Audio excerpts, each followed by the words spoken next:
மீடியால தயவு செய்து போட்டீங்கன்னா இது ஒன்னே ஒன்று போடுங்க. கோரிக்கைகள்லாம் வேணாங்க. அதெல்லாம் இன்னைக்கு கேட்டுட்டு நாளைக்கு மறந்து போயிடுவாங்க. நீங்களும் மறந்துடுவீங்க, நானும் வேலையில மறந்துடுவேன். ஒன்னே ஒன்று நான் மக்கள்கிட்ட கேட்கறது ஒன்னே ஒன்று தாங்க. தயவு செய்து உங்க மனசை மாத்திக்கோங்க. நம்ம எல்லாம் மக்கள் தான். எல்லாருக்கும் குத்துனா ரத்தம் வரும். எல்லாம் ஒரு நாள் சாவ போறோம் தான். இந்த இடைப்பட்ட காலத்துல சந்தோஷமா வாழ்ந்துட்டு போவாங்க. சரியா? ஒரு மனிதனை குத்தி தான் உங்களோட ஈகோவை சாட்டிஸ்ஃபை பண்ணணும்னா அப்புறம் ரத்தம் ஓடிட்டே தாங்க இருக்கும் இந்த நாட்டிலயும் தமிழ்நாட்டிலயும். டாக்டர் செக்யூரிட்டி வேணுங்க. ஃபர்ஸ்ட் போதுமான அளவுக்கு டாக்டர் வேணுங்க.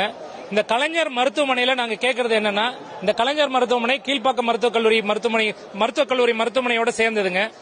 அங்க இருக்கக்கூடிய அதாவது போஸ்ட் கிராஜுவேட் சொல்லக்கூடிய ஸ்டூடெண்ட்ஸ் ஹவுஸ் சர்ஜன்சி, தேவையான இடத்துல ஹவுஸ் சர்ஜன்சி, 3ல ஒரு பகுதியான போஸ்ட் கிராஜுவேட்ஸும் ஹவுஸ் சர்ஜன்ஸும் கலைஞர் ஹாஸ்பிட்டல் வந்து போஸ்டிங் போடணுங்க. அதை பல தடவை நம்ம ரெக்வஸ்ட் பண்ணியும் இன்னைக்கு வரைக்கும் அதை வந்து முழுமையான முறையில் செயல்படுத்தலைங்க. அதுதான் இந்த கலைஞர் மருத்துவமனையில ஒரு முக்கியமான கோரிக்கையாகவும்,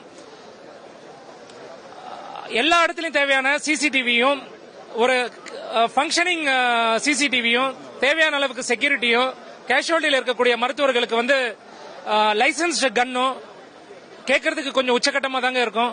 பட் செத்ததுக்கு அப்புறம் மலர் வளையம் வைக்கிறதுல ஒன்றும் பிரயோஜனம் இல்லைங்க.